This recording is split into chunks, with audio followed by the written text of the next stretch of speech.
Hello बच्चों, आज हम सॉलिड स्टेट का अगला टॉपिक स्टार्ट करने जा रहे हैं। टॉपिक का नाम क्या है? Calculation of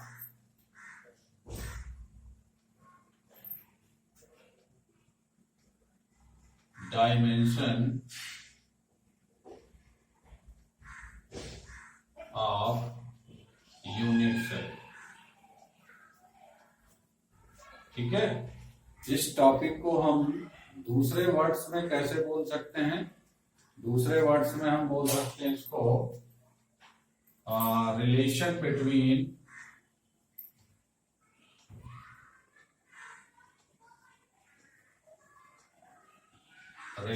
between edge length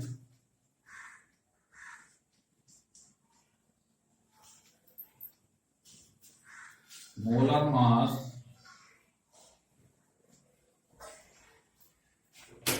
and density. ठीक है, तो ये जो टॉपिक है calculation of dimension of unit cell, इसे हम क्या कह सकते हैं? Relation between edge length molar mass and density of unit cell. ठीक है, अब सपोज करिए आपकी एक यूनिट सेल है,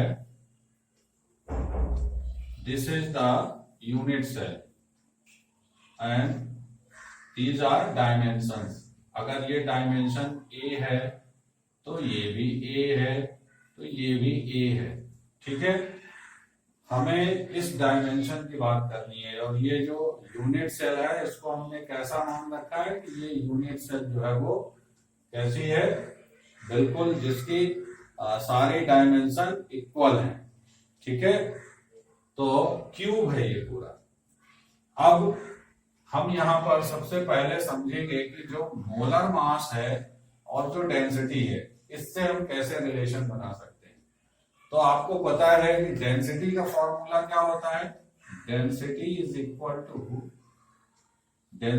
equal to mass upon volume.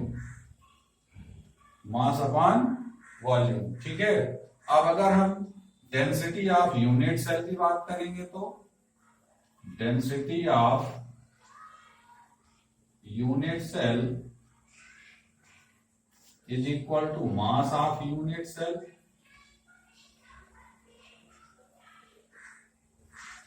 Upon volume of unit cell.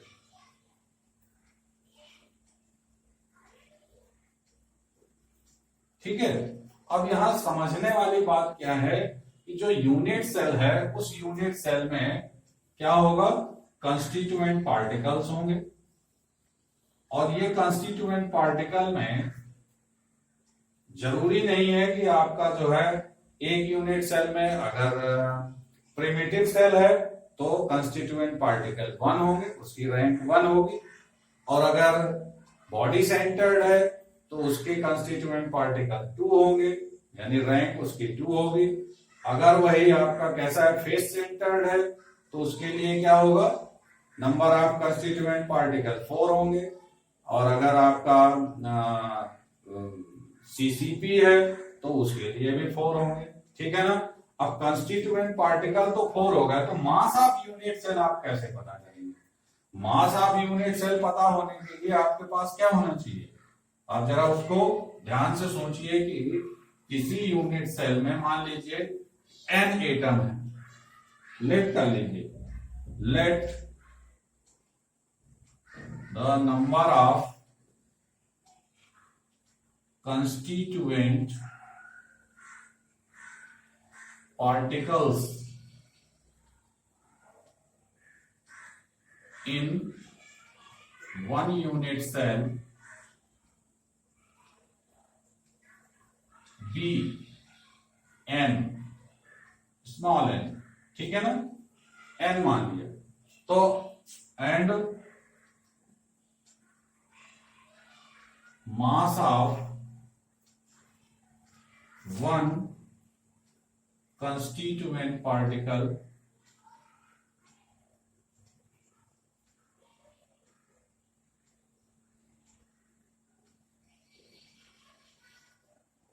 constituent particle is small m.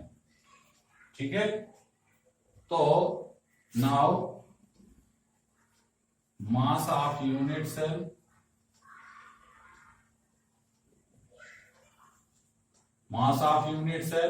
n into m. ठीक है ना। अच्छा चलिए थोड़ा सा इसमें बदलाव करते हैं। आपको पता है ना रैंक ऑफ यूनिट सेल को क्या कहते हैं, जेड। अगर हम ये मान लें कि एक यूनिट सेल में जो नंबर ऑफ पार्टिकल है वो क्या है, जेड है। ठीक है, और एक कंस्टिट्यूएंट पार्टिकल का जो मास है वो एम है, तो मास ऑफ यूनिट सेल क्या हो जाएगा, जेड एम हो जाएगा। ठीक है ना।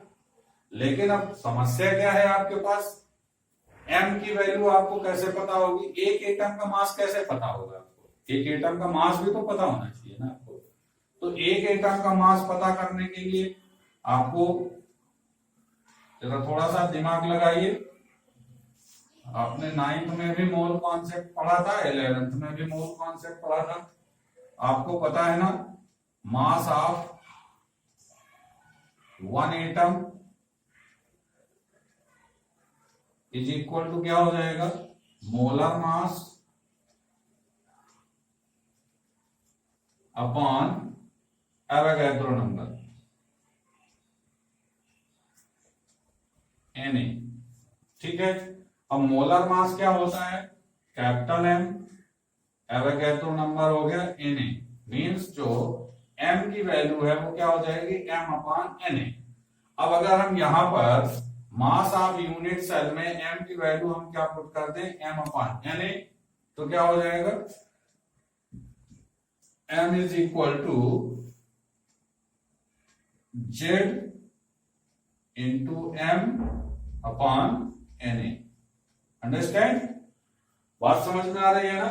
अब यहां से हमको पता चल गया कि जो एक यूनिट सेल है उस यूनिट सेल का मास कितना है, वो मास कितना है, जेड एम अपॉन Na। जहां पर जेड क्या है, number of constituent particle in one unit cell, m क्या है, मोलर मास या मॉलिक्यूलर मास कह सकते हैं। मॉलिक्यूलर मास किसका, जिस सब्सटेंस की वो यूनिट सेल है, जिस सब्सटेंस के सॉलिड का वो पार्ट है। ठीक है ना, वो किसी का भी हो सकता है।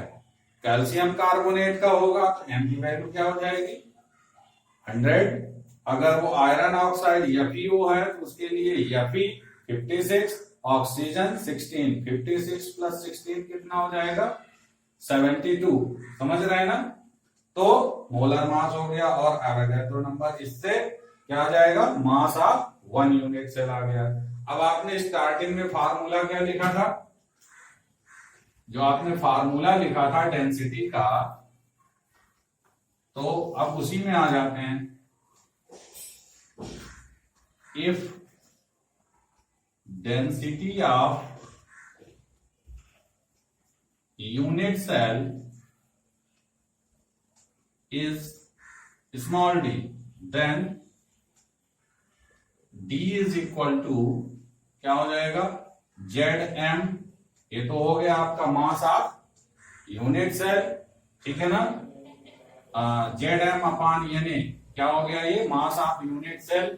और डेंसिटी क्या होता है, मास अपॉन वॉल्यूम।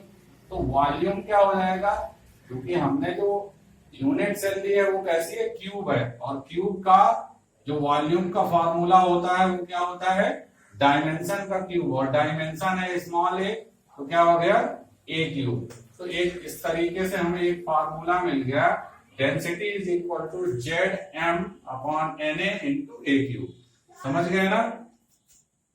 Z क्या है यहां पर, Z है rank of unit cell, Z is equal to rank of unit cell.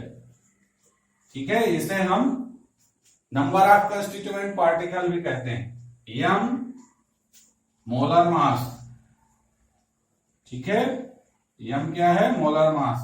Na क्या है, Avogadro number,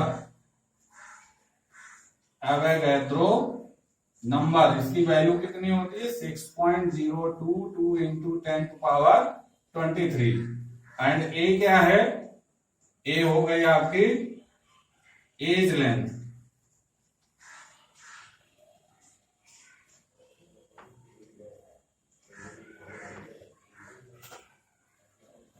of unit cell, इसी को डायमेंशन कहते हैं। ठीक है, उम्मीद है आपको अच्छे से समझ में आ गया होगा। ओके।